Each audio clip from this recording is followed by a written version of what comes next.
Hello, this is Dr. Paul Cottrell, and we're going to be going over Cash Jordan and his video on stores leaving the city because of the crime.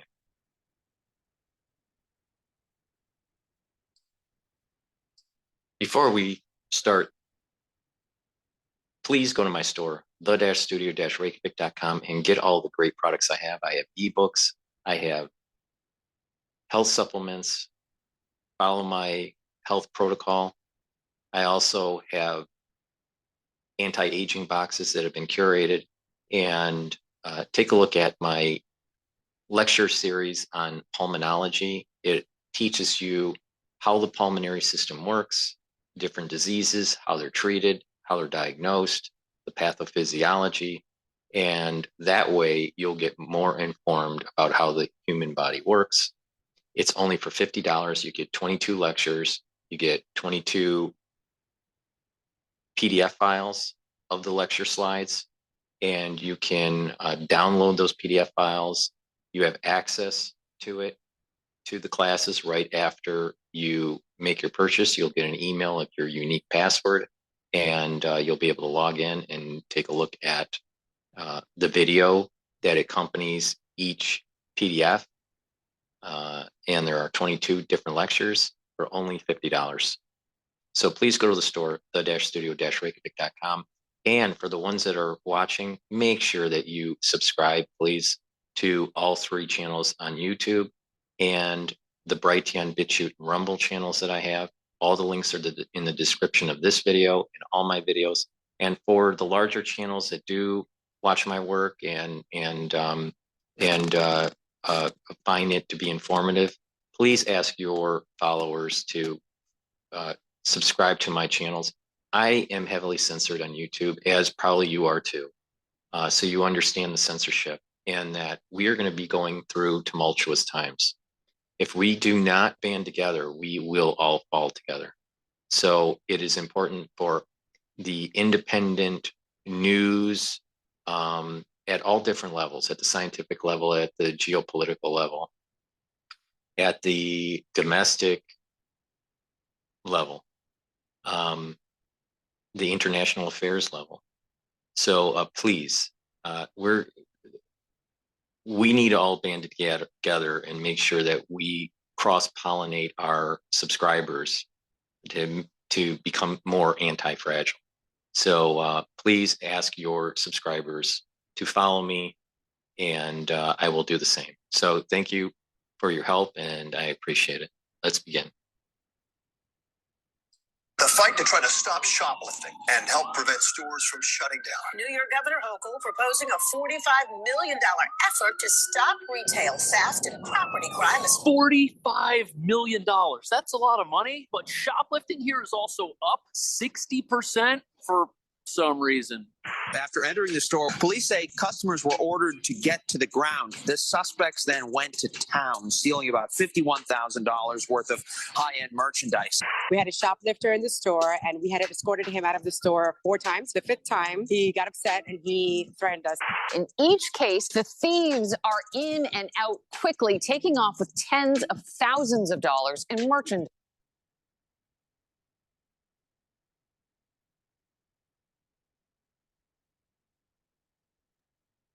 You know, the sad thing about this is that when you look at the pictures on the video from Cash Jordan, what you'll notice is that many of them, not all of them, but many of them are Black or Hispanic.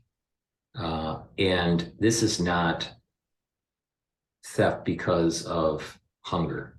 This is theft because you can get away with it, and you steal high-end items and you eBay it. Or you're selling it on the black market. This is uncalled for, and people need to stand up. You know, part of the problem is that we allowed it to happen with lower end items. Then they became emboldened, and now they're stealing tens of thousands of dollars worth of items. This is out of control, and people need to stand up. If you're a store owner, I have said this in a different video, maybe about 3 weeks ago. I was explaining how my uncle owned a hardware store in Detroit back in the 70s and early 80s before he passed away.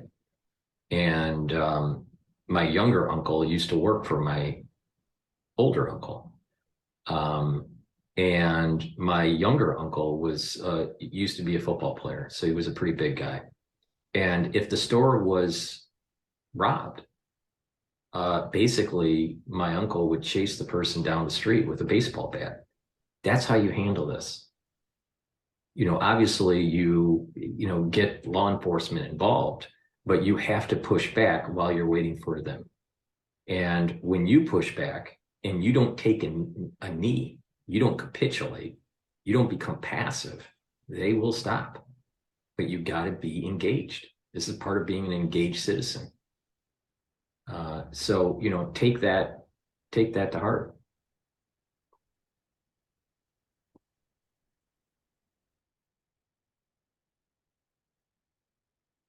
The smash and grab efforts. They go in and swipe everything off the shelves, and oftentimes they're loading into a stolen vehicle. The problem getting so bad, New York State is setting up a task force to tackle it. It aims to bolster security measures for businesses and establishes task forces within law enforcement that specifically target shoplifters. Our criminal justice system is insane. Motorola Razr is bringing a different perspective. Hello, Moto. There are, of course, amazing accomplishments that are coming through the biomedical field. What else?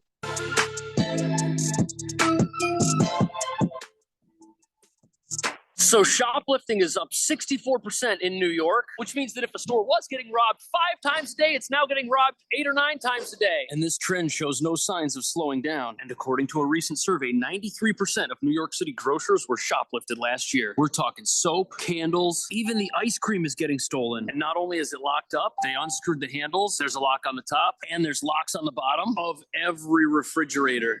But even though New York's governor has a $45 million plan to address shoplifting, critics say it's not going to do anything because it doesn't address the real reasons why crime here is out of control. On top of that, it's recently been exposed that when a business does dial 911 for shoplifting, the response times are so slow, the criminals usually get away. But according to this article, officers in high crime areas have started WhatsApp text groups. Apparently, merchants can share photos and intel with each other and with the police to help stop criminals and prevent crimes in progress. It's like a secret high-tech version.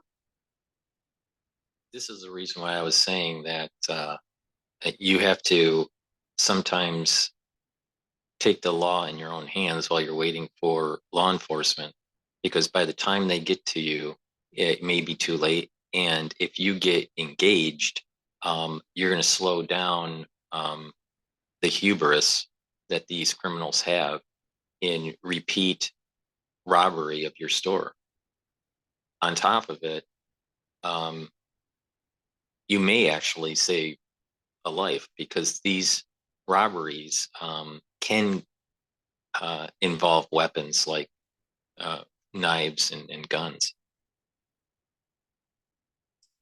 911, the rest of us can't text. But before we look at why shoplifting in New York City is likely only going to get worse, it's important to understand that the types of shoplifting the city is now experiencing are unlike anything that's ever happened here before.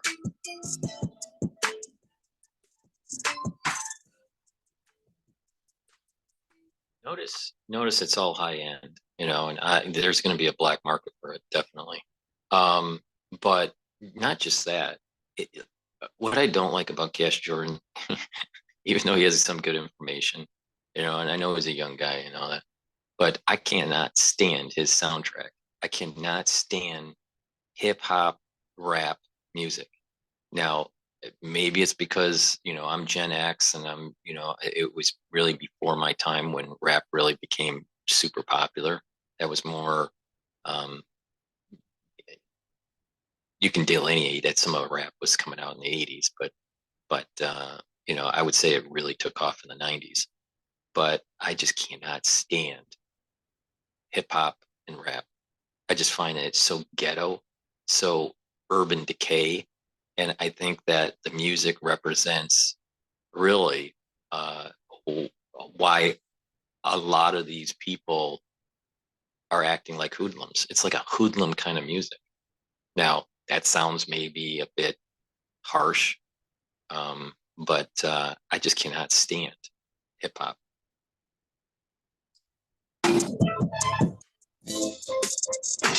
So one of the craziest heists in recent New York City memory happened a couple of weeks ago right here at the Gucci store in the middle of New York's meatpacking district. Apple store across the street. There's a luxury hotel. There's a Tesla dealership. Lululemon. It's the entire corner here right on 14th Street. You can see the suspects, 2 men and a woman, at work. Police say customers were ordered to get to the ground. The suspects then went to town, stealing about $51,000 worth of high-end merchandise. Now to the getaway. Now, I'm not a detective, but that woman, her face is clearly visible. She'll definitely get caught. And after she gets caught in a plea deal, she'll rat out the other 2. But these crooks had time. They had as much time as they wanted to steal whatever they wanted from that store, and that's exactly what they did. No security, no police. They just walked in and walked out. Now, yes, $45 million is a lot of money to address crimes like this. But the criminals here made off with $51,000 worth of stuff. And these new plans, not only do they ignore the main reason why this is happening, those criminals are still out there. The woman pulled up to the curb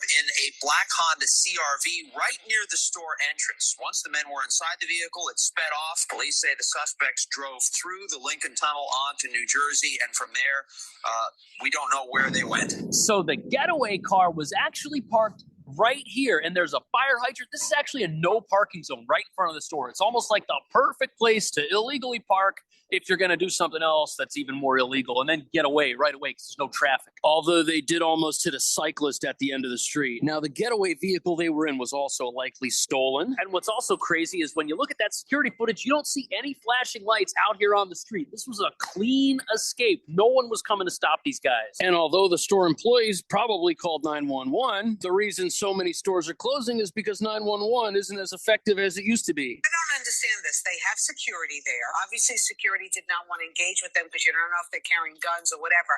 But they took their darn time. They were wheeling luggage. They had big armfuls of bags. I mean, it didn't look like they...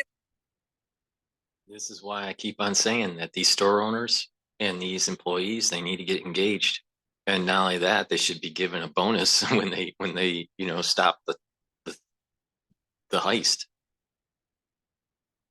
This policy of just be passive and let them do it is wrong. They should lock the doors, take a bat, and beat the hell out of them. Interesting. So the store itself had security. But honestly, you can't blame security for failing to engage armed bandits. This little white bag is just not worth your life. And what's also pretty crazy is the time at which this took place. Broad daylight, just like right now. This did not go down in the middle of the night. What I don't understand is why isn't the security armed?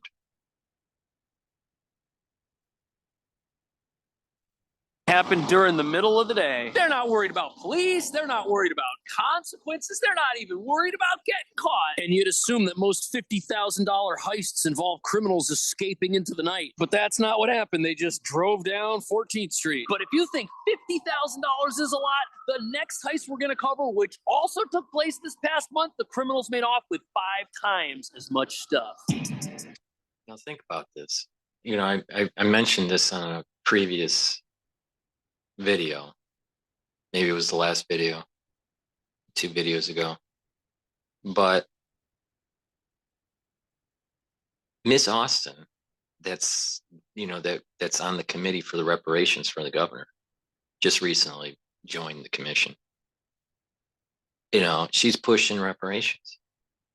She's pushing for a big payout to the blacks and also additional social programs for the atrocities of structural racism, as they call it. But yet you're seeing that they're stealing tens of thousands of dollars of luxury goods. That's not structural racism. That's hoodlum. That's a hoodlum mentality that you're paying for. You're rewarding bad behavior, which will only beget bad behavior. This is exactly what I was saying on TCK yesterday. First off, if you haven't made money with AI yet, Don't worry. AI is the biggest wealth building opportunity. Lock has been replaced on the cellar doors at Rebag, a luxury boutique where thieves broke in through the basement last week and took off with handbags and jewelry worth $225,000. So this next heist has a lot of similarities with the Gucci heist, except the store is smaller and the crooks made off with way more money, which makes me think it's an inside job. Now, when I say money, I mean merchandise. And this place was a luxury consignment cellar, but according to the news, this cheap padlock here with a 4-digit combination, this was supposed to keep everything in the store safe, which it was sadly unable to do. Yes, I know this is a replacement, but believe it or not, this door right here, this is how the crooks got in. Police say they were later seen on MTA video after they took the subway to Queens. Although the burglary happened in the middle of the night, it's yet another high-profile, high-end theft. So these crooks, once again, not the brightest bulbs on the shelf. They were smart enough to get in here and steal everything and get away.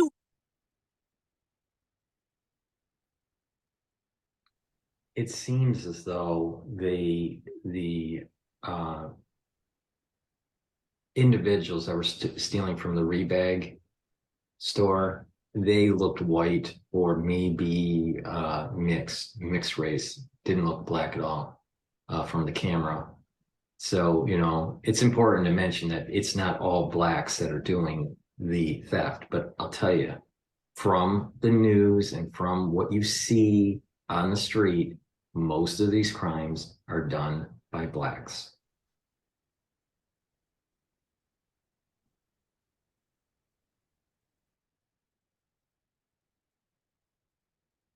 But they weren't smart enough not to take the subway where there's cameras everywhere. But this had to have been an inside job, because how else do you know what's on the other side of a door like this? The basements in these 100-year-old buildings are not exactly straightforward. There's all kinds of twists and turns. It's like a labyrinth down there. Plus, there's probably other security measures, different doors that are locked, cameras, other devices like alarms that could alert the authorities. And now the question becomes, how did they know what was inside here? Were they employees? Were they vendors who delivered items to the store? And to prove this was premeditated, right next door, you have another luxury store, ditto across the street, and across the street next to that. This neighborhood is basically all stores. And what this basically means is that it was not a random act of theft. No, that's not what happened. They knew that that hatch led inside the store. They knew what was inside the store. They knew what time to go, and they got $250,000 worth of stuff. That's insane. And police say in this area, there have been 30 burglaries so far this year. These stores are all going to close because of thefts. First protocol is just to make sure your staff is safe, which is the most scary part about it all.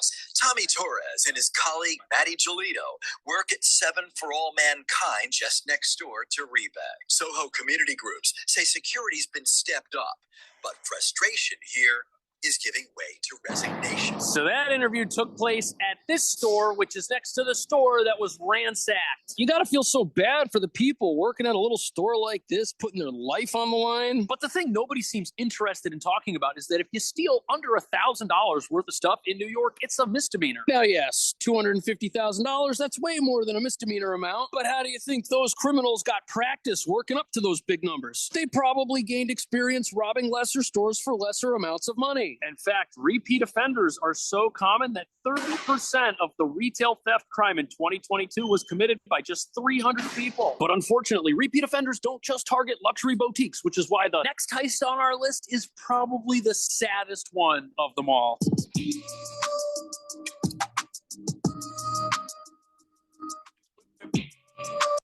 Every dish should be executed the right way. If not, why are we doing this? I came up and was trained under many Michelin star chefs.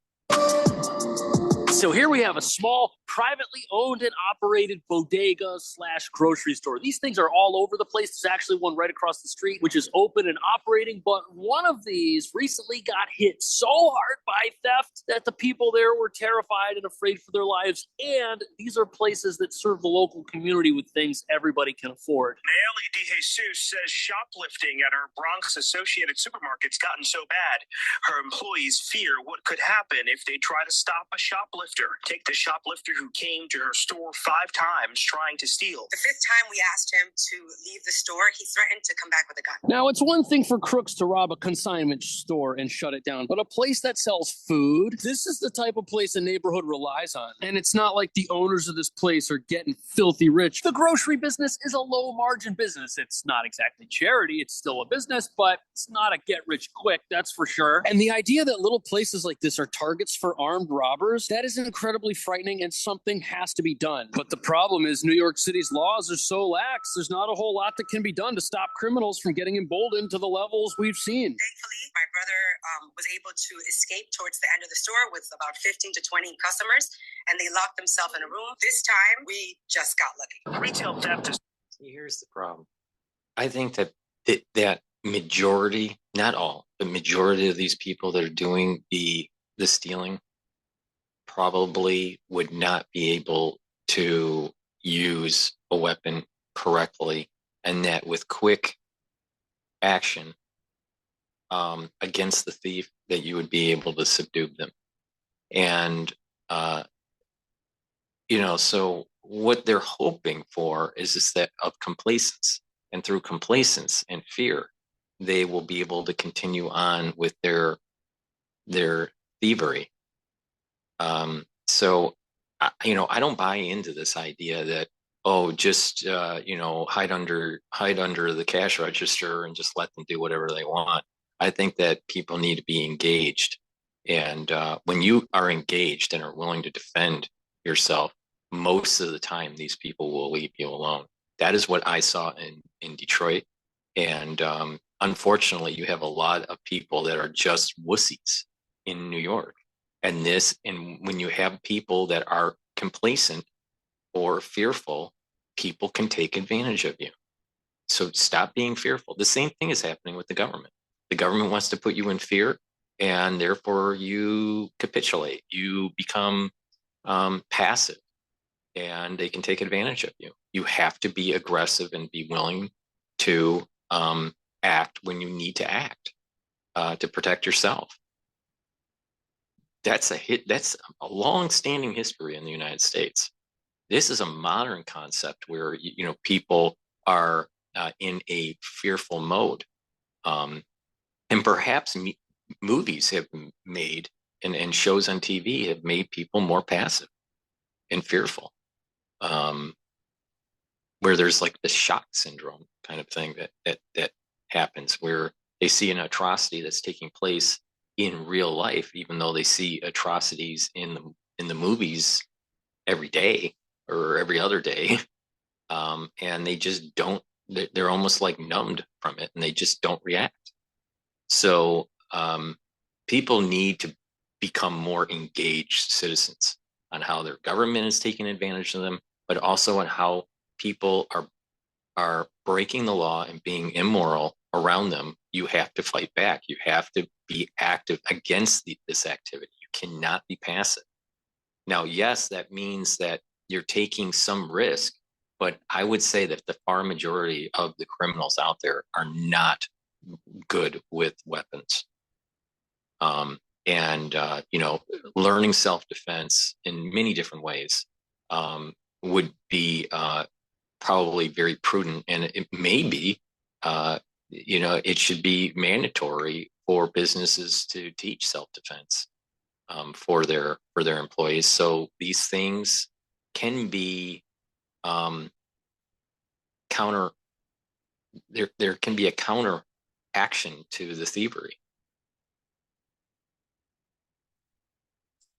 Honestly, that's the most frightening thing I think I've ever seen. And here you've got employees ducking behind countertops, taking cover. This is almost horrific. And after a store gets shut down for shoplifting, all of the other neighborhood stores raise their prices. And it's not because they're greedy. If one store closes because of theft, the other store's probably getting looted as well. They have to raise their prices to stay in business, and then they have to raise them again because all the criminals are going to target them, and the customers at the store have to absorb a certain percentage of shoplifting every time they buy.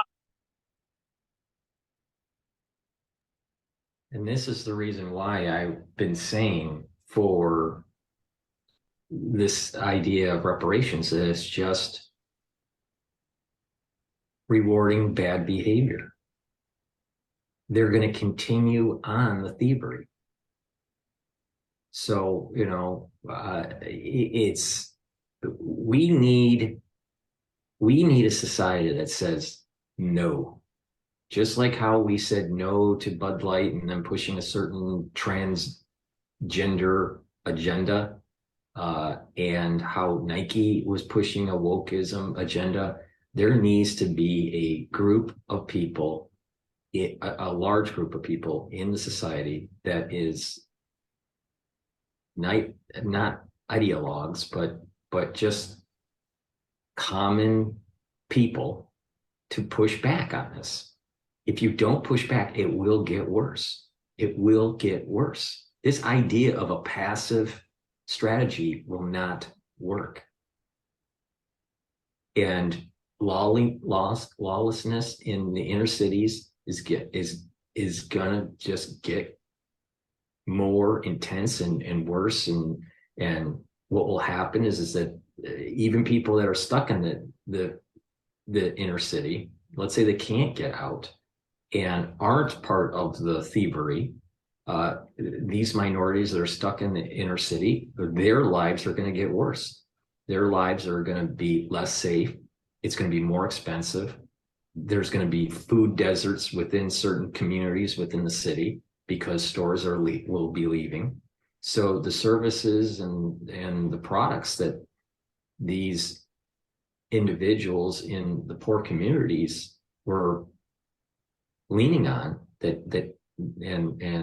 and relying on will be gone because of their similar ethnicity destroying the society that they live in.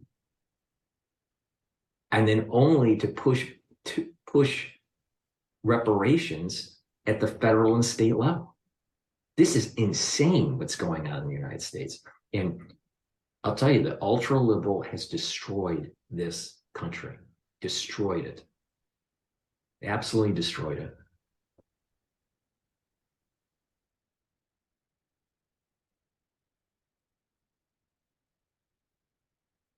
Anything. We're the ones paying for it. It definitely contributes to inflation. People in this city are struggling enough trying to afford basic stuff, but because of theft, every single thing in the store now costs more than it used to. And even though locking up expensive items like they do at CVS might stop them from getting stolen from a store like this, it still means the store has to raise prices because to open those boxes, you need an employee with a key. That means you need more staff. Everything contributes to higher prices. And the real scary thing is that this contributes to food deserts. This place is closed.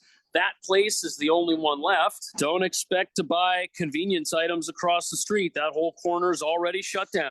So you have a Black community that is engaging in thievery, destroying the local businesses that are supporting and providing products to that community, only for those thieves to be hurting other minorities within their community and raising prices. Think about that for a second. They scream structural racism and how people are stuck in poverty, yet these people are stealing products only to make that community less vibrant, less safe, and more expensive.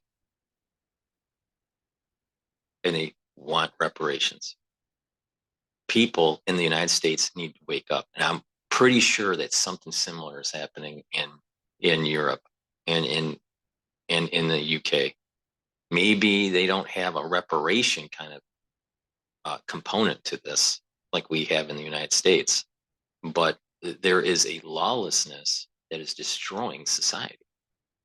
People need to stand up and hit back and not be passive. And then at the federal and state level, people need to start talking to their representatives and say, at least in the United States, this crime needs to be controlled. There can't be this catch and release. You need to have a strong criminal justice system against this kind of activity. And reparations, hell no. Although that's not what the governor says. Shoplifters, which Governor Kathy Hochul is going after, introducing a $45 million initiative to drive down retail theft. It aims to bolster security measures for businesses and establishes task forces within law enforcement that specifically target shoplifters. The legislation also increases penalties for those. So higher penalties for those selling stolen goods. How about higher penalties for stealing the goods in the first place? Exactly. Cash Jordan is 100% right on this. We already have laws in place to stop this horse shit. But we don't have a willingness at the DEA, the district attorney level, to actually prosecute these crimes. Right? So it's the same thing with the border. We have a problem and the government thinks that they have to create more laws. No, just follow the fucking laws that we have already. Illegal immigration is illegal. You don't reward bad behavior. Stealing from stores is illegal. You don't reward bad behavior. It's that simple. Our governor in New York is an absolute imbecile.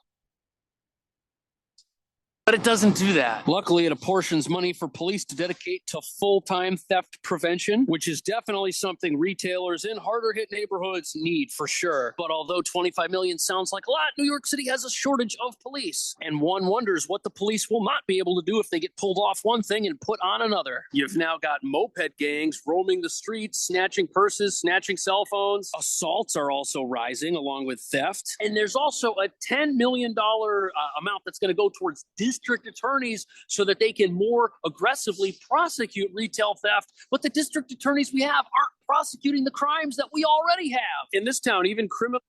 Exactly.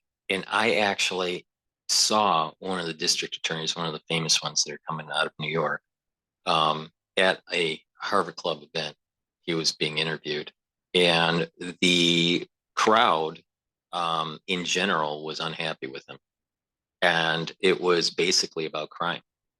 And he basically had the stance that, well, we need to be softer on crime to give second chances and third chances to people so they don't become hardened criminals.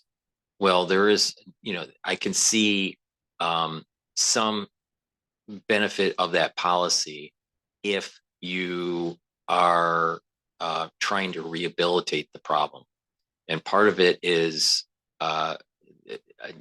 being able for these kids, at this moment in the questioning, they were talking about kids, and so you're talking about under 18 and maybe 18, 19, 20, so somewhere from like age 12 to 20 years old, and to give them these opportunities to try to rehabilitate. But you have to rehabilitate in discipline and in morality, and these are things that are missing. Stealing habitually like this, I mean, must be a serious moral fiber missing in these people.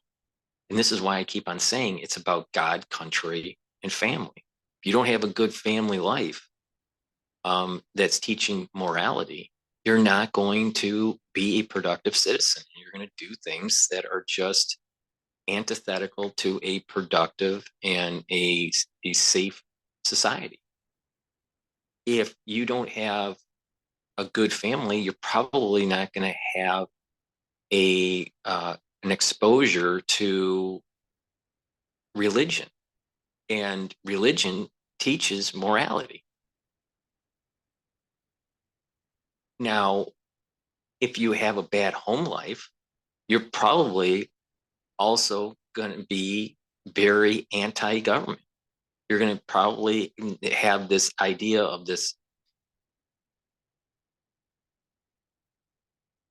Black anthem, that they're not part of American society, that they're different, and that they need, some sort of separation. Not only are they asking for reparations, but within the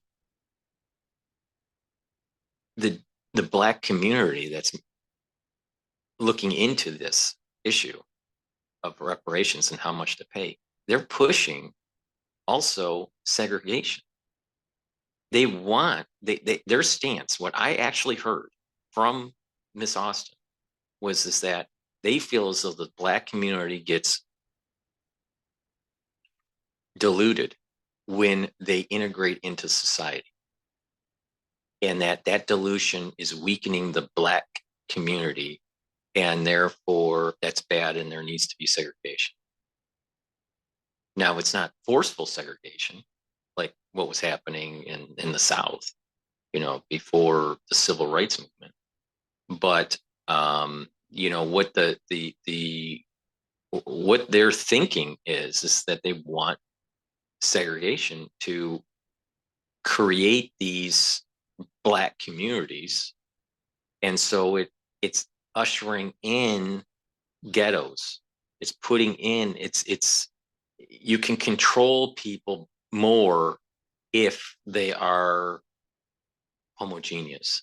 If they're heterogeneous, it's much harder to control. And the whole concept of the United States is amalgamation and mixing into the society and being, quote, American, whatever that means, right?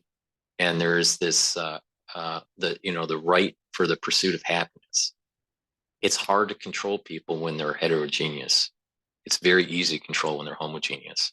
So Miss Austin was pushing not only reparations and social benefits for structural slavery, as she phrased it, but she's also recommending the Black people to segregate.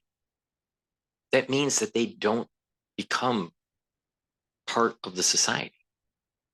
When you don't segregate, if you segregate, how do you become part of the society? If you don't segregate, then what will happen is you become a mix of that whole American experience, which is what we are. We are one nation under God of many people, so they don't want to do that. They're actually pushing segregation and reparations, which is almost paradoxical when you're looking at what was going on during MLK and the civil rights movement. They were trying to stop segregation, but their standpoint is that if you have them segregate, then you're not diluting the Black culture, and therefore you're going to be able to maintain, quote, the Black culture. So they have no intentions of really being, quote American if you have this mentality. And then I am not that far off base on what I'm saying. I know some people will have this impression that it's sort of racist, but the reality is that society is rewarding bad behavior. We have DAs that are not prosecuting these crimes in New York and in other cities like Chicago. And this is only getting worse. And so something has to change to stop it from getting worse. And the ones that are educated and have power to make public policy are pushing for reparations and segregation, and a split in the country where there's almost two nations within the borders of the United States, starting with the national anthem, with taking a knee and playing two national anthems, the Black national anthem and what is really the American national anthem, right? That's unacceptable. That is absolutely unacceptable. Now, Blacks won't want to hear this, but the reality of the situation, there are more whites that are, and Mark Levin, stated this, anyone that's been at Arlington Cemetery, and I was at Arlington Cemetery back in the 80s, But anyone that has been at Arlington Cemetery will recognize that the far majority of the people that have died in the wars in the United States are white male Christian, period, full stop. Now, the Black community is trying to demonize whites and demonize their fellow Americans, painting a broad brush, saying that everyone is involved in structural racism and therefore they should be getting reparations and social benefits, and that they are talking to their own community and trying to promote segregation to create a stronger voting bloc. This is a takeover by the Democratic Party. People need to recognize this. I saw it in Detroit, where they just wanted to keep these people down and just keep on voting Democrat in the city, and the city just kept on spiraling worse and worse and worse. Because if you have a society that's productive, if you have a society that you're raising people out of poverty, you don't need the Democratic Party, because you're going to want less taxation, more opportunities, less government intrusion. When you are not productive, and there's a lot of social problems that are happening in your community, you need, what happens is that the individuals that are living in that society are demanding for social programs, and most of those social programs are coming from the Democratic Party, not the Republican Party. So the Democratic Party is creating a demand by keeping people in poverty, by keeping people in ghettos, by making people live in a homogenous way where it's easier to control that voting bloc. This is a Democratic takeover. The Democratic Party, at least in the United States, is trying to take over the government and turn it into a one-party system. This is very similar to, a communistic mentality. We have to wake up. If we don't fight back, we're going to lose our country. It's very simple. Very, very simple. To attack the police or let go without bail, which makes you wonder, what is a DA who doesn't prosecute crime going to do with an extra $10 million? It's gotta stop. And there's a reason that Governor Hochul is going after shoplifters, because, well, it's part of a growing trend. 2020. So this does have to stop. But to some extent, the governor's hands are tied on this one. She can't just rewrite the laws of New York. But one part of this new plan will allow businesses to have tax credits if they hire security. It's definitely not an ideal crime prevention strategy. And although it's better than nothing, why isn't this entire plan just to hire more police? Why do we think that doing something other than hiring police is going to stop crime in this town? Hiring more police and changing the laws so the criminals they arrest stay in jail. At a minimum, it would be nice to see these new store security guards be able to detain criminals until police arrive. And one wonders if businesses will be able to hire armed security who will actually be able to deter a threat. But at the end of the day, nothing is probably going to change here in New York, because nobody wants to address the real reasons why crime is out of control. Jim was something that I've never encountered before.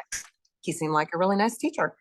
I'm just trying to figure out when I started thinking he killed people.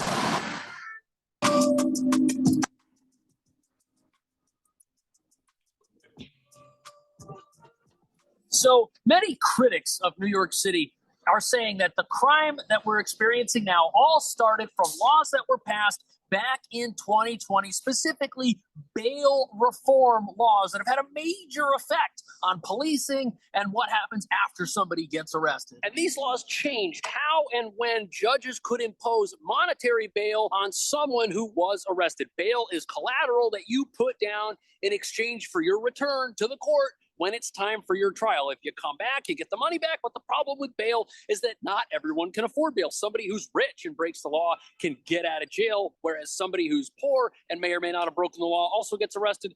They're stuck because the bail is too high. This is a real issue. And since we live in a country where everyone is innocent until proven guilty, it seemed to many here in New York that bail was an unjust way of locking up potentially innocent people. But now the problem is dangerous criminals are free to walk the streets and re-offend. And this is especially problematic when you consider that 30% of all crime in 2022 was committed by just 300 people who were not able to be kept behind bars until their trials could begin. Or worse, they just paid fines and were let go. And just think of the guy that robbed the grocery store 5 times and got away with it. That's just incredibly frightening. People like that shouldn't be.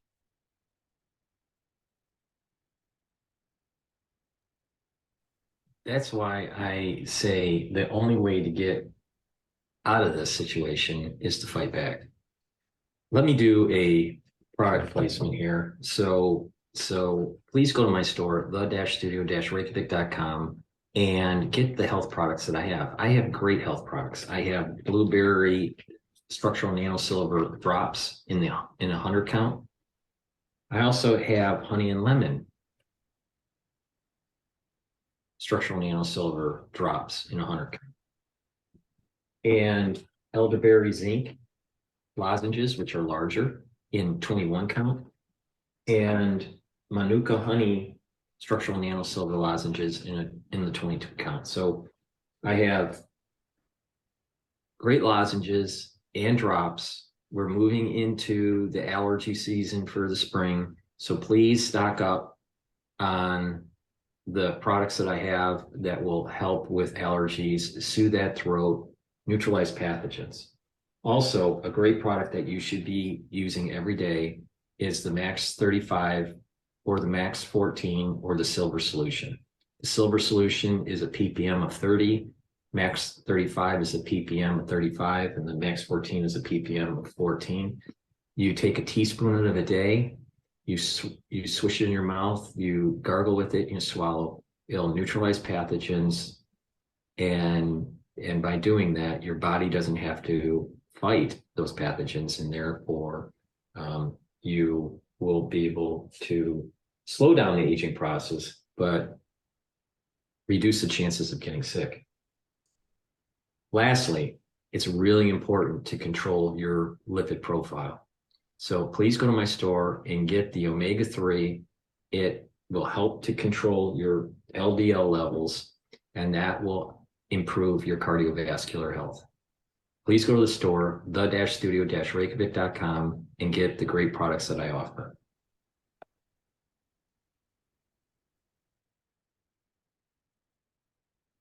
Out there. And this is happening all over the city, even if it doesn't make the news. The other problem is that New York's bail reform laws no longer allow judges to consider how dangerous a person may or may not be, because a dangerous person should probably be kept off the streets. But this state does not allow that. And in a recent travesty of justice, gang members who attacked police were released without bail, and then they fled the state to try and escape justice. And what's crazy about that is the district attorney did not ask the judge for bail, even though attacking police is a bail-eligible offense. So even if we change the bail laws, if we've got the same DAs and the same judges... Our criminal justice system is insane. Mayor Eric Adams once again attacking New York's bail laws, placing the blame for the rise in crime entirely on the back of these reforms that were first passed in 2019. So that video's from a year ago. The mayor, a former police officer, he knows that things here are a mess. And he's aware that the justice system in New York, which does protect the innocent, is completely being taken advantage of by criminals who are using it as a... I also met Mayor Adams. I have a very interesting life for the ones that do know me, you know, at a personal level. I've met a lot of people. I have a lot of experience in life. I think that's part of the synthesis that you see on so many different topics in this whole polymath aspect. So I did meet Mayor Adams. He spoke at the club, the Harvard Club in New York. And he mentioned that, and I did a video on this a while back, maybe 8 months ago. on this battle that's going on between the mayor's office and the DA. So here's the problem that I see.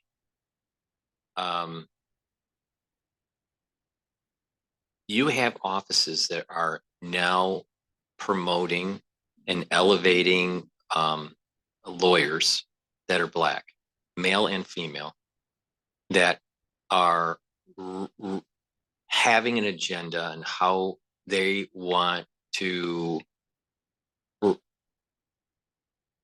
exercise their power in the criminal justice system. And they have a bias towards less incarceration of Blacks and to be more lenient. Now, I can understand with petty and petty crime and really young, to try to get them to be rehabilitated into productive citizens, to give them a second chance. I get that part, and I would agree with it, assuming that it's not super violent criminal activity or really egregious activity. So give them chances if it's minor.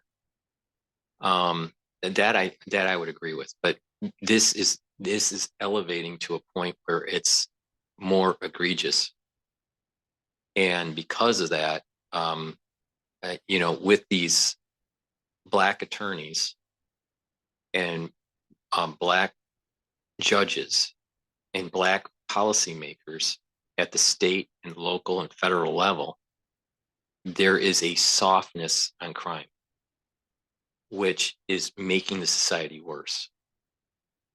And they're not willing to actually follow the law. We're seeing this at the border, where you actually have the government not following the law. Homeland Security is not following the law. When an illegal immigrant crosses the border, it's illegal, period. And we already have policies in place where they should be deported. But the Democratic Party doesn't want that. I have explained why. They want to turn red states into blue states. Well, something very similar is happening with the Black constituency that is educated, that has law degrees, and has been elevated into government and making government policy at the local, state, or federal level. They're being soft on crime. And this is causing problems in cities like New York and Chicago. Now, when you have a mayor that has an extensive experience in law enforcement saying that the DA is not doing their job, I think someone really needs to pay attention to what he has to say, because he has the experience on what should be done. The problem is that you have this DA office that's fighting the mayor. Now, I find that the mayor seems stupid when he's actually on TV. What was interesting, and I mentioned this when I did my video seeing him speak at the Harvard Club, you understand him much better, and he comes off as a person that you can relate to in person. There's something that just doesn't really translate when he is on TV, but in person you get a better understanding of where he's coming from. And in many ways you may actually agree with him. But there is an incompetence that's taking place because of the infighting between these different offices.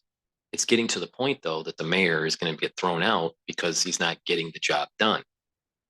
And unfortunately, what's happening is that these Black lawyers and judges and policymakers are capturing and preventing individuals from doing the right thing and making their society more productive, more heterogeneous, and safer. There is literally a takedown that's taking place. You would think that elevating people like Black males and females into higher positions in government or, you know, in the professions like doctors and lawyers, that they would move more towards a society that is more conservative and law-abiding and you know, have this moral fiber that I'm talking about with God, country, and family. But what's happening is that these people are elevated and they're hell-bent on social justice. And these social justice programs are actually making the society worse. There is nothing wrong with positive social change, but the word positive is really important. They're into social change because they have an axe to grind, and it's not positive because even if reparations is passed, it still will be inflationary, and it's not going to solve the problem. So it's not positive social change.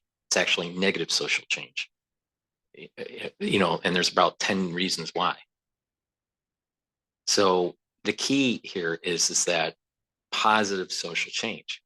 But these individuals, they are social justice warriors, right? Pushing an agenda. And, you know, this is the DEI agenda. This is, you know, this is wokeism. This is reparations. This is affirmative action. There's lots of different terms and ways to spin it, but it's negative social change. And that's why we need to push back and be forceful and say no. See, they're used to people saying okay or being quiet. And this falls into the silent majority that Nixon was talking about during his presidency, where you had the baby boom generation with the hippie movement, you know, creating social unrest, and not having really a moral fiber. And because of that lack of morality, this whole free living concept of you know, from the hippie movement, actually hurt the country. They were for social change, but it wasn't positive. And the effects of what was going on during that time period of the, you know, this flower power, you know, and free love of the hippie movement, extrapolated right into a society where we're having a lot of debt that the Gen Xers and Gen Y and the millennials all are grappling with. And so having a moral fiber is really important. God, country, and family. If you lose that, you are losing the fabric of society, and there's decay. So maybe Charles Murray's right, which I did a video a couple nights ago on this. Maybe America can't come back to its, you know, original prowess, and we're seeing the decline of our empire.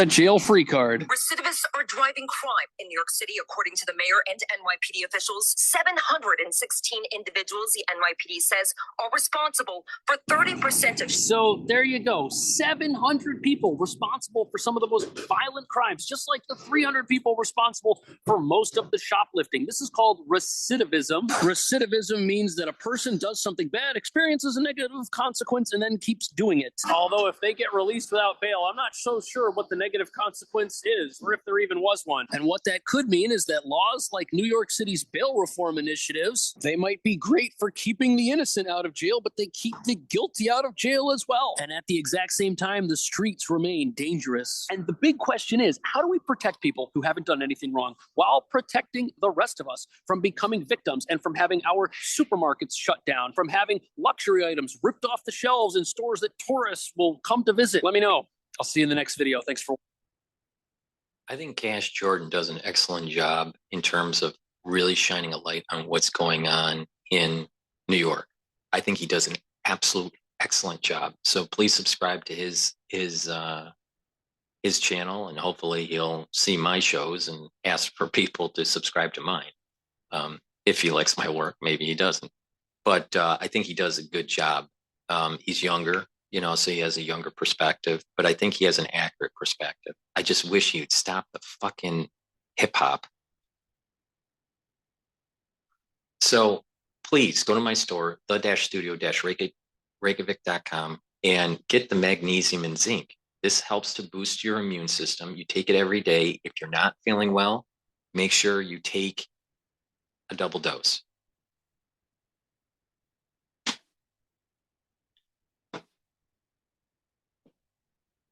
It is very important to get 3 cycles of REM sleep. By getting 3 cycles of REM sleep with Good Night Formula, you're going to be well rested. You're going to be able to consolidate memory, and you're going to be able to detoxify your central nervous system.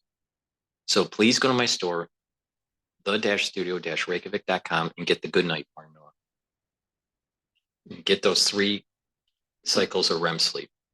It has tryptophan and melatonin.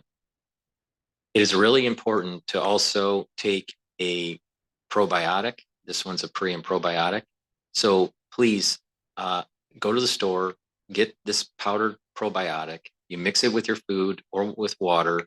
I usually mix it with hummus in the mid-afternoon. Take it every day, and this is going to help with that proper gut biome. Now, the reason why you need a proper gut biome, many reasons, but the 3 main reasons is that you want to be able to absorb your nutrients and have a healthier gut lining. And there's a symbiotic relationship between your gut lining and the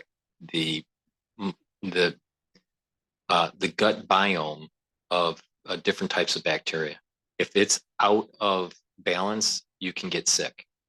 It also improves your metabolism and the communication between your gut and your liver and your gut and your brain. So please go to my store, the-studio-reykjavik.com, and get the probiotics. I have it in 2 forms. I have it in the powder form, and I also have it in the tablet form. So what I'd like to do is take a look at this episode is going to be a little bit more about New York.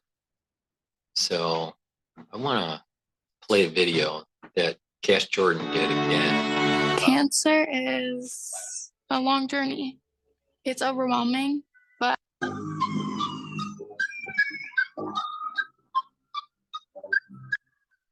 Two things are destroying America: record homelessness and record rents, but nobody in charge seems to be doing anything about it. Why is that? According to new federal data, a record number of people are now unhoused, more than 653,000, a 12% population increase. Over 8 million Americans are behind on rent. And I think it's multiple reasons, but I think a big part of it is that, and I saw it in Detroit, the Democratic Party does not want a vibrant society that's productive, because then you would not need social programs. You wouldn't need the Democratic Party. You would be voting Republican.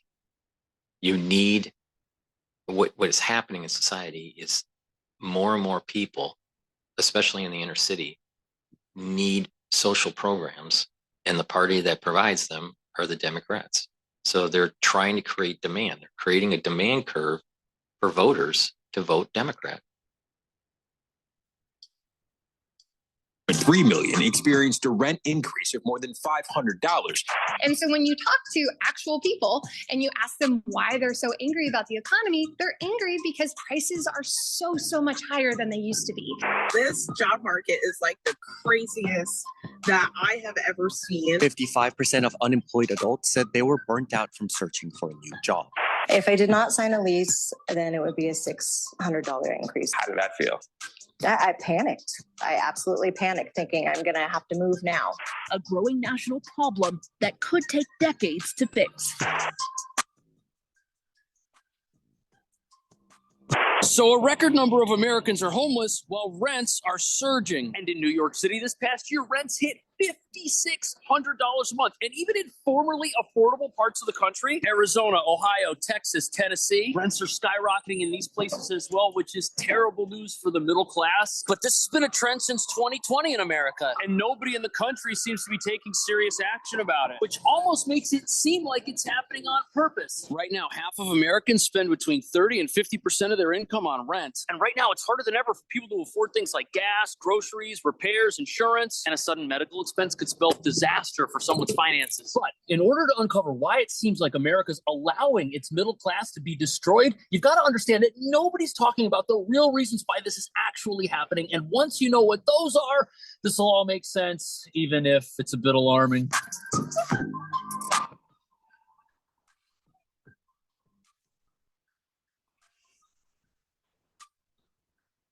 According to new federal data, a record number of people are now unhoused, more than 653,000, a 12% population increase since last year. Those are some scary stats, and that is a massive year-over-year increase. And you've got several reasons for rising homelessness in America. Rising rents, rising addictions, rising mental health issues. Plus, the United States is in the middle of an asylum crisis, and that's causing the shelter populations of big cities like New York to explode in size. And according to the Coalition for the Homeless, the New York City shelter population has around 123,000 people in it, 67,000 of whom are here seeking asylum. But as you'll soon see, that still leaves about 60,000 individuals who are in the shelters because of unfortunate outcomes. And those outcomes are being exacerbated by surging rents, not just in New York, but across the entire country. In fact, rents are a crucial component of the homelessness epidemic, because if people can't afford a place to live, they're going to wind up on the streets. Eastern Washington State is emblematic of a housing problem sweeping the country. Many say the rent is too high,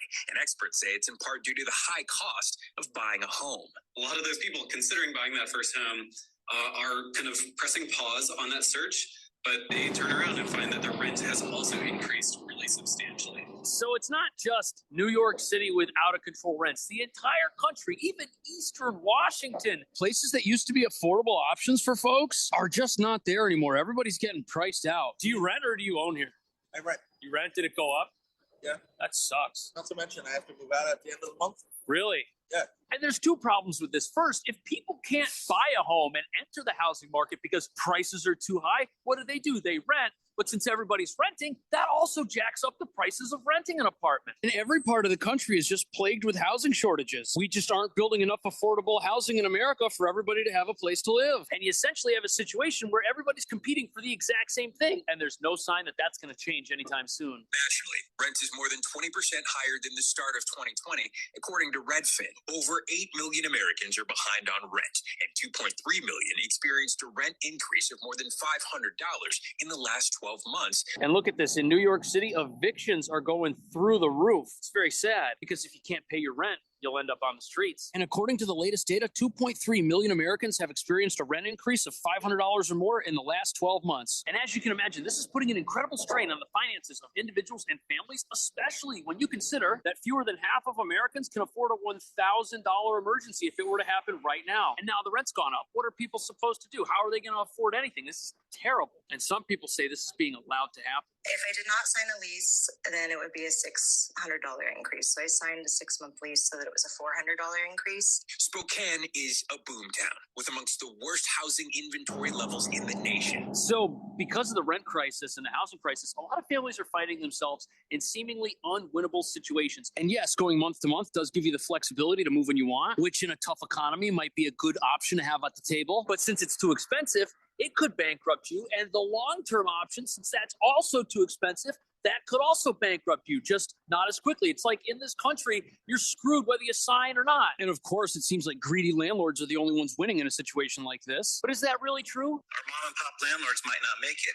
And we're the ones that supply most of the low-income housing. Insurance is going up. Utilities are going up every single year. And so this is how I earn a living. This is how I feed my family. Without a regular paycheck, I need to know that my rent, my mortgage is covered. So as a renter myself, the only thing I think about when I get a lease renewal and the rent goes up is that it went up. And I never for a second consider the fact that the landlord might have no other choice but to raise it. And it's not like landlords are universally wealthy. Some are also decidedly middle class. For example, in New York, this place right here, it's worth millions of dollars. But the landlord, he's got to pay for heat. He's got to pay hot water. He's got to pay a whole bunch of utilities for all the people that live in the building. And his property taxes are probably insane because this tiny little building's in the center of Manhattan. It's worth millions. 18 total apartments in the building. Whoever owns this has to pay to heat 18 apartments in the New York City winter every single year. And right now, fuel costs are up. So what do you think happens? It costs more to heat every apartment. And now all of the rents have to go up to compensate. The landlord can't eat every cost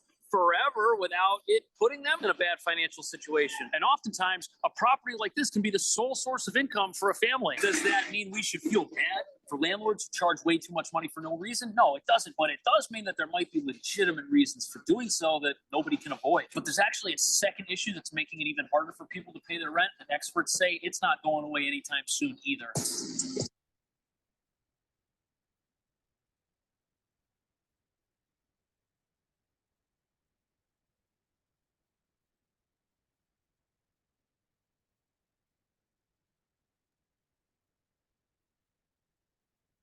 Well, I think that at least in New York, this has become the cost of housing is out of control. I would think that it's also happening in flyover country in the United States, in the Midwest, but probably not in the same percentage increase. But when you start thinking about how AI is going to be truncating jobs and changing the demand for labor, this is going to cause problems because you'll have people that have mortgages that won't be able to pay the mortgages, or you'll have, at the residential level, the individual having the mortgage, or a landlord in a multi-unit complex having some sort of mortgage tied to the building and not being able to pay if the individuals renting can no longer pay the rent because AI took their job. So this is what I mean by the decoupling of labor and capital is going to cause major disruption in society. So, it is a problem. But another big piece of this is we have a democratic policy where it was inflationary. We spent too much money. Now, part of that money that we spent was in a war for 20 years in the Middle East that we shouldn't have been in for so long. And we should have done it, been more forceful and got the job done, which we didn't. So we wasted $5 trillion there. But there was also huge amounts of spending recently that the country cannot afford. And then you add in a 2.3 or maybe a $5 trillion or $6 trillion reparation on top of this. And I may be lowballing it. I mean, it may be like 3 times that.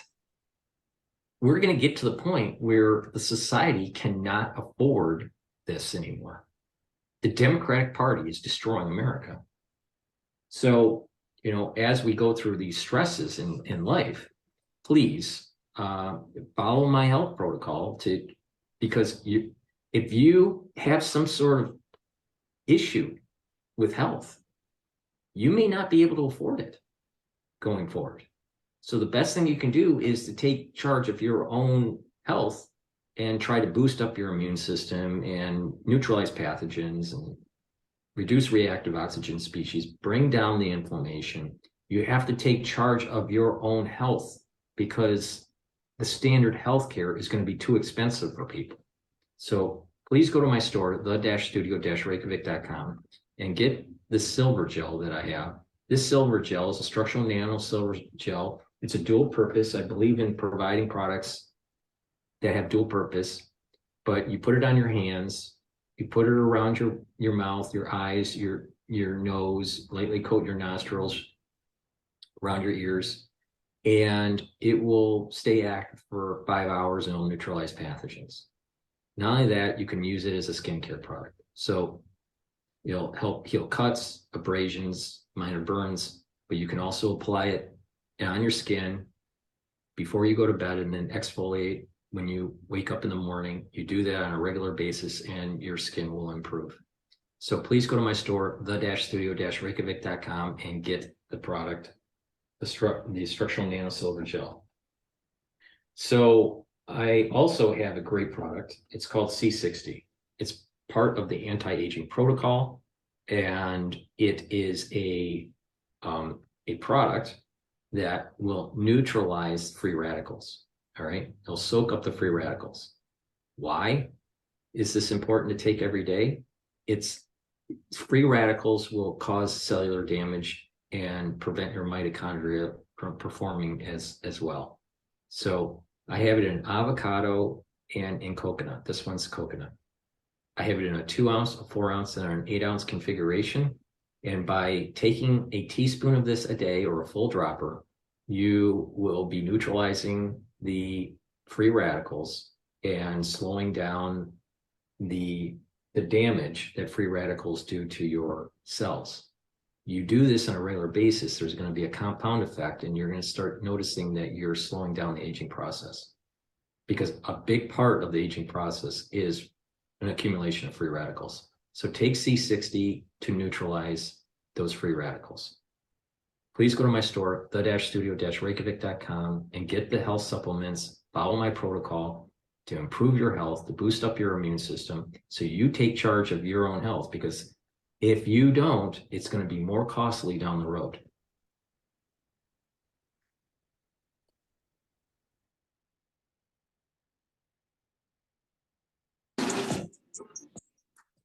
Folks, just want to take a moment to ask for your support today. Nope. Not a single donation.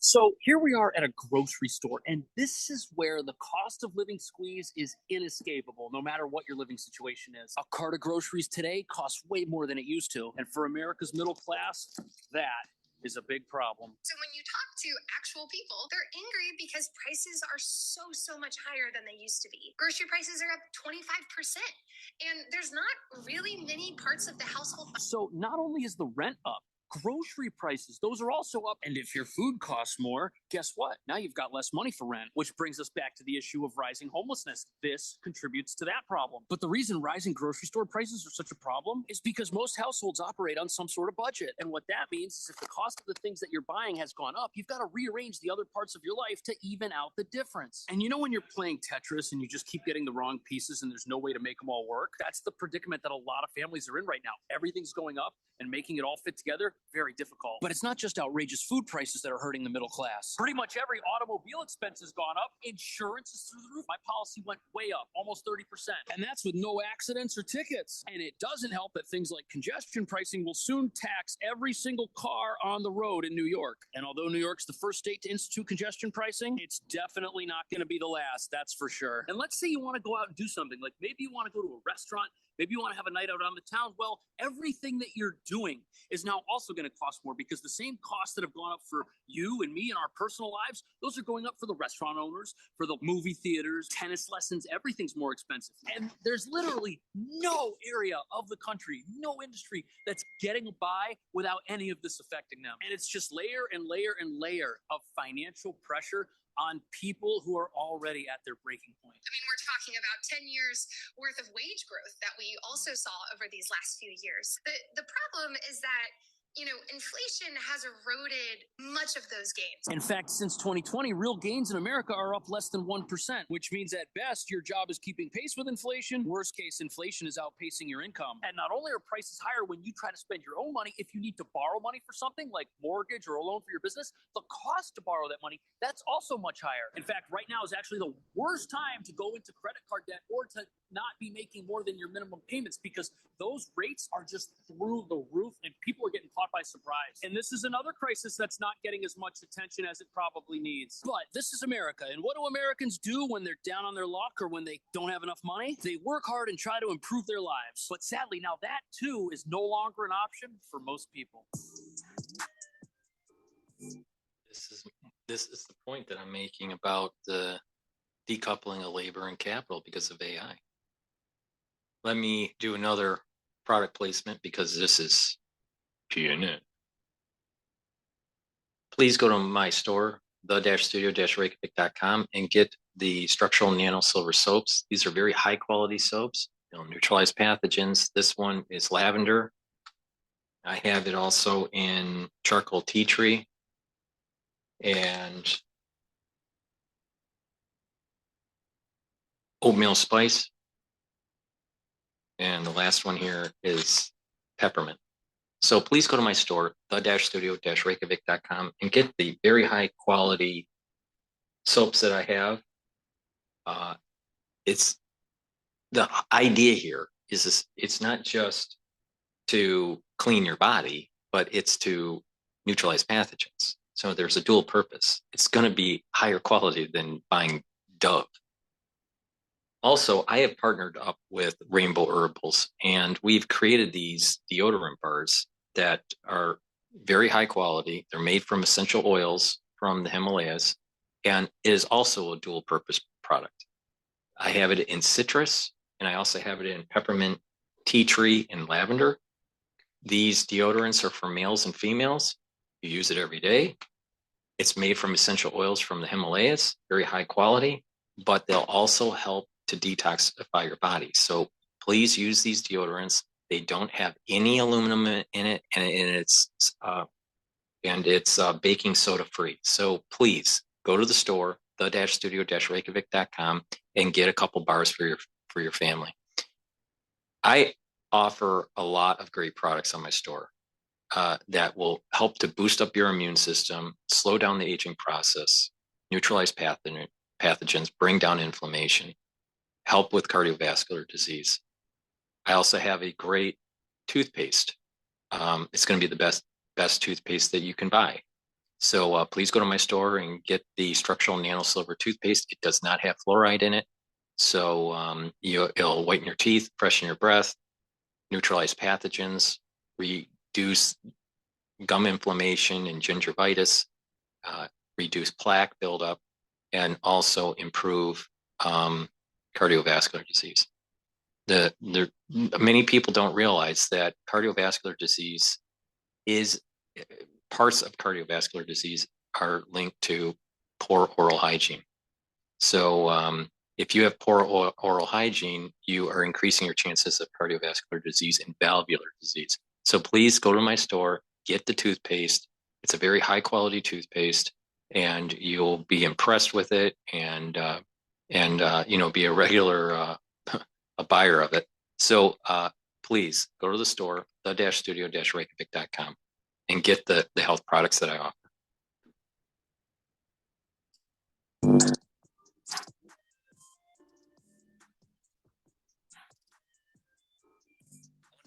The job market now looks solid, and U.S. employers added 2.7 million people to the payroll in 2023 alone. It seems to suggest that the labor market has been fairly strong and, in fact, surprisingly resilient, especially after 2023, where we had. So on paper, the job market seems solid. We've got record low unemployment, which should be a good thing. It should mean that everybody who wants a job can have one, and it should mean that everybody who's not happy with the job they have can upgrade. But that's not what people are finding. In fact, employment right now, 3.4%. That is a 54-year low. But the numbers, they tell a story that most people don't experience. Recently, unemployed full-time workers applied to an average of 30 jobs, only to receive an average of 4 callbacks or responses. If you look at the job, that's crazy. 30 jobs for 4 callbacks. And those callbacks might not even be for the job the person making the applications even prefers. And look at this. According to the internet, which is never wrong about anything, people are applying for hundreds, maybe even thousands of jobs and getting no response. This person says they have a computer science degree. Now, some people speculate the jobs they're applying for might actually be fake. The listings might be old, or it could be that certain popular positions get all the applicants, while I think that in the job market, there are probably a lot of companies that are putting up job descriptions, or even consultants, consulting companies like headhunters, putting up job descriptions just to survey what potential applicants are out there, but really have no intentions of hiring at the moment. Don't. In New York at the state level, there are 10,000 open positions that the government is unable to fill, but they're all entry-level positions, and I don't think they're getting enough applicants. Also, applicants are reporting the worst luck with positions that are remote only, or they feel that looking for a remote-only position is hurting their chances. It also doesn't help when jobs that are readily available, like being a police officer in New York City, are so dangerous that even though they're lowering their hiring standards and waiving things like the police exam fee, people just aren't interested in signing up. But right now, 55% of adults are experiencing burnout from the job search. And what that leads to is people spending more time in jobs that are not a good fit for them. And that could mean that life stays harder for more people for longer. But the other problem is what many people are referring to as the tedious application process. Look at these headlines. Apparently, employers care about what you think about Taylor Swift, who's running these companies. But not only is the process for getting a job arduous and time consuming, apparently applying for a job from a job board means you've only got a 3% chance of actually winding up with suitable employment. And that forces applicants to over apply for positions in hopes of getting something. And then when people do get a call back, it might be for something they're no longer interested in, or worse, it could be for something that they applied for out of desperation because there aren't any. This is my advice for people that are younger or even mid-career. Get a skill, and especially a skill that you like doing, and turn it into a business. That way, you're part of the entrepreneurial experience in the United States. That's what made this country great. What made this country great wasn't Google or Apple or anything like that. It's that entrepreneur, right? And building your business, and there's many different things. Some people are boat builders. Some people are tool makers. Some people are, they may design cars and they have their own consulting firm for designing cars, or, but be an entrepreneur. Get out of the rat race of working for someone else.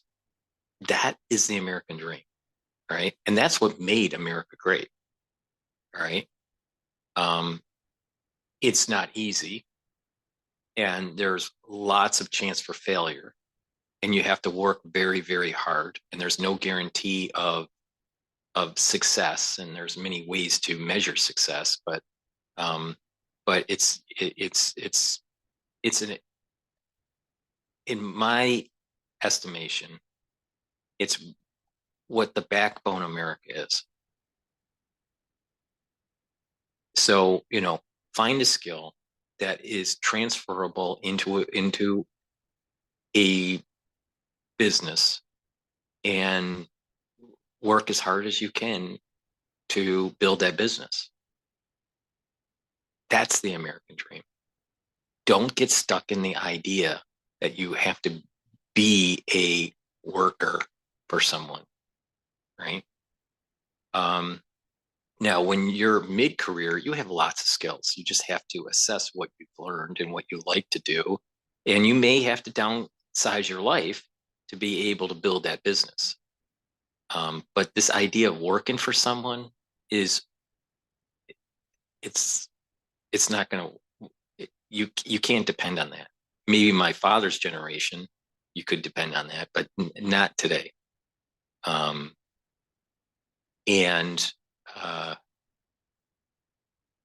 For ones that are young, you may not have built the skill sets yet, but find what you're interested in.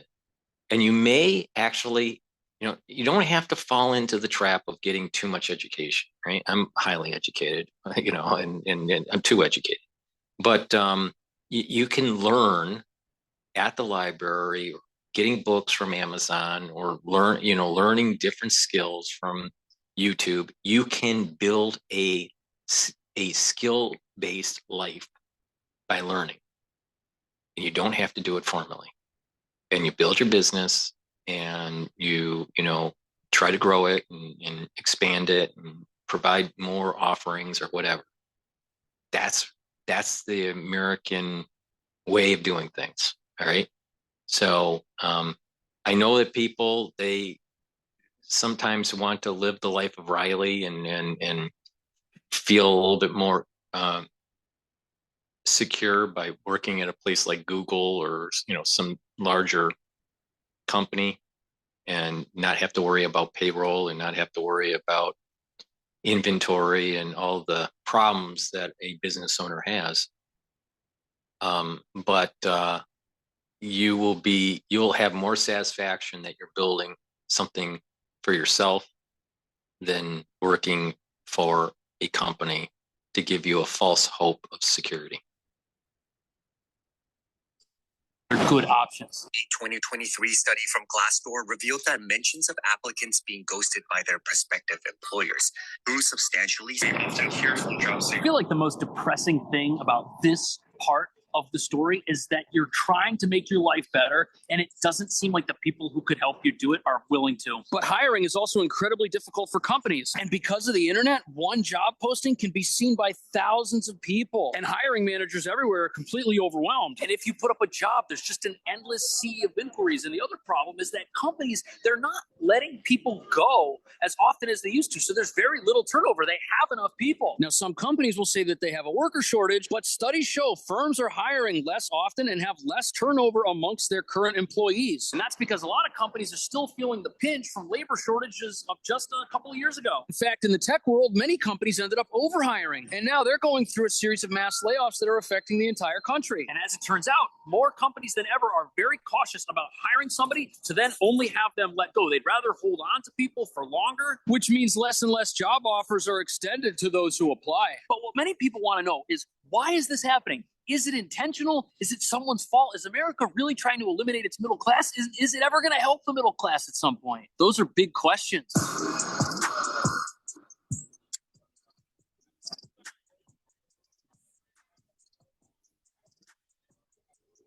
So the scariest thing about all of this is that, to a degree, it's intentional. If you remember, just a couple of years ago, there was massive inflation. And if you remember, store shelves were empty, popular products were sold out, it was hard to buy cars, pretty much every available home got snapped up, and the government decided that an overheating economy was bad news for the country. And there's one thing the government can do to slow down an economy, and that is to tighten interest rates. And since America runs on borrowed money, making it harder to borrow money affects every single area of our lives. We're talking everything from construction projects to how much speculative hiring a company is willing to do, even to the amount of interest you're paying on your credit card. That's why those rates have gone up, because the rate to borrow money has gone up. Mortgage rates are through the roof, so the dream of home ownership is disappearing. And this sure makes it seem like the American dream is walking away from everybody, and that it might now be out of reach for most Americans. And the scariest thing about this is that the decisions that led to the economy going too hard and now going too soft, those aren't decisions that you or I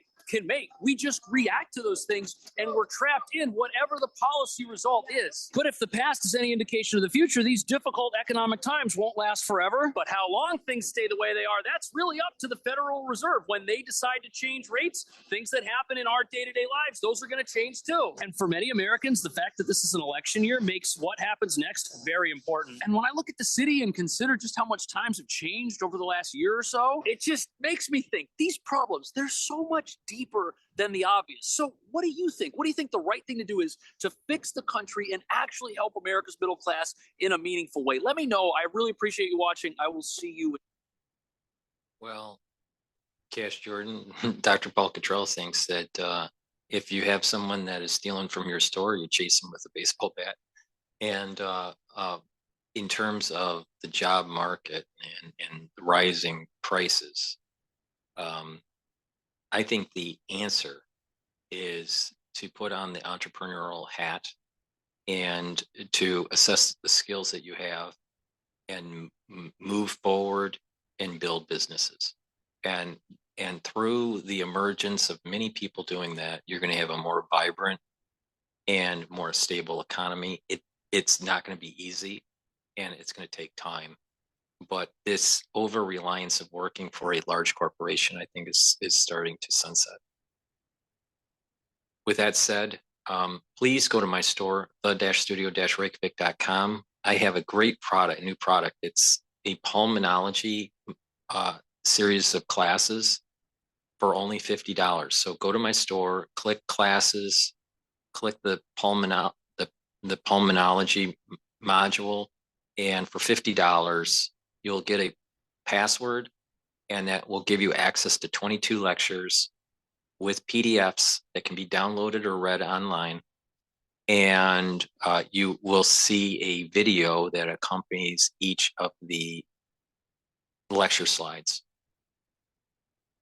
The topics that I go over in the pulmonology module are pulmonary embryology, pulmonary anatomy, pulmonary physiology, hemoglobin, pulmonary circulation, hypoxia, ventilation and perfusion, carbon dioxide, lung physical exam, pulmonary function tests, obstructive lung disease, restrictive lung disease, treatment for COPD, asthma, pneumonia, pleural disease, lung cancer, sleep apnea, cystic fibrosis, tuberculosis, sarcoidosis, pulmonary embolism, and chest x-rays. So please go to my store and get access to the 22 lectures that I have with downloadable PDFs. You can see the lectures multiple times. You'll get a password, your unique password. You type that in and it'll give you access to the classes. So please help support my work by purchasing the health products I offer, the ebooks that I have available on my store, and the class offerings that I have on pulmonology. If you would like, and you like my content, please help support me by donating on my homepage of my website. The link is in the description. At the very bottom of the homepage, you can donate through Stripe, PayPal, or buy me a coffee. That will help support my news coverage. That help allows for me to have free content for people to watch. So donations are greatly appreciated. And it's a way for individuals that are overseas, international, that can't get my health products. They can help support my work by donating. You can also, the individuals that are overseas could buy my ebooks or buy my pulmonary module and support my work that way. You can also support my work by being a paid subscriber to my Patreon account. Link is in the description of this video. And there are different tier levels. And if you pick one of the higher tier levels, you'll have more access to videos that the lower tiers do not have. You'll be able to get access to the videos for the pulmonary module, but you will not have access to the PDF files. So so that's another way that you can support my work, by being a paid Patreon subscriber. So there are many ways to help support my work. Please share my links. Please share the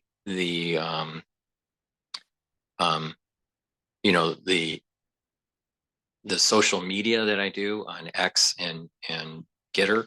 Follow me there.